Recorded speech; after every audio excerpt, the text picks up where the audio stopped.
Welcome to Faith in 5, a weekly video devotional designed to discuss practical spiritual concepts in 5 minutes or less.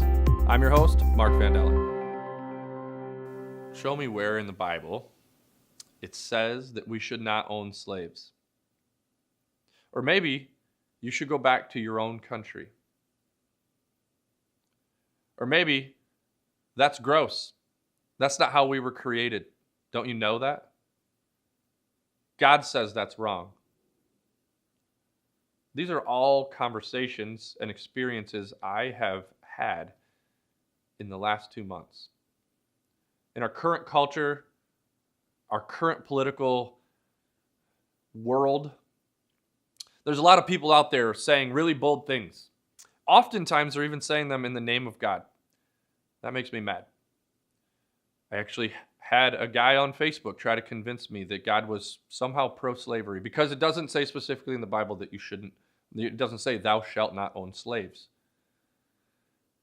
And then he accused me of making the Bible say whatever I wanted it to say. And I told him that's actually exactly what I'm doing. Because I've studied, I've researched, and I've tried to do my best to understand what God is saying. There's a larger picture playing out than the one verse that you can grab and prove something. See, we're in our Lenses series, and today's talk is called Farsighted. Because anytime that we keep things far away, Farsighted's unique because things that are far we can see, but then when they get up close, they get a little bit blurry. When we keep things far away and we say, you are not like me, I don't believe the same as you, and I can tell you that you're wrong or that all of these things, it's easier to do that. But when they get closer, when people move into the neighborhood, when you have more conversations with people that don't look like you, think like you, it gets a little bit harder. I want to encourage us today to take off the lenses that make that blurry and the lens that we can put on confidently and continue to say that God believes this and God wants this, and I have the rights to that. I know more than you because that's what I've been told. See, when I was in seminary, we used a lot of big words like exegesis and hermeneutics, which essentially is studying and interpreting the Bible based on cultural context, literary elements, literal elements. And this isn't anything new.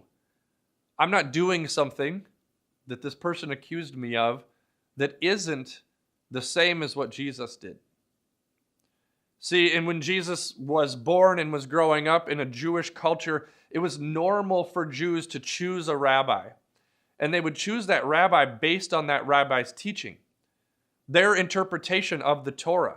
Some people would grab the rabbi and follow that rabbi that had the most literal approach. Some people would like to follow the person who has the spirit of the Torah, and others had like a specific area of emphasis. I'm here to tell you Jesus is my rabbi. Jesus should be all of our rabbis.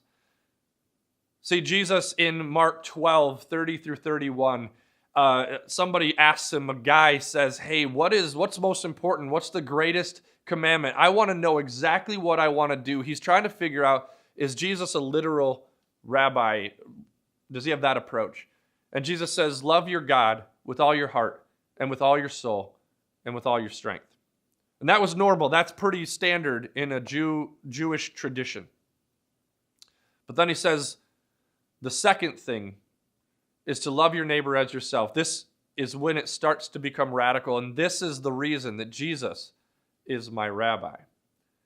Jesus says, if you love your God, then you also love others, those around you, not just people who look like you, who think like you, who believe exactly the same things as you, who have the same sexuality as you. That's not what Jesus is saying.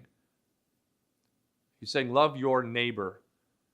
And those people, my friend Tim, my friend Mackenzie, my friend Daryl, my friend Eric, they all live in my neighborhood. And so I love them. The goal of this far-sighted message is that we would see for the first time, maybe some of us, that we have a lens. We have a lens that we've inherited, that somebody told us for a long time.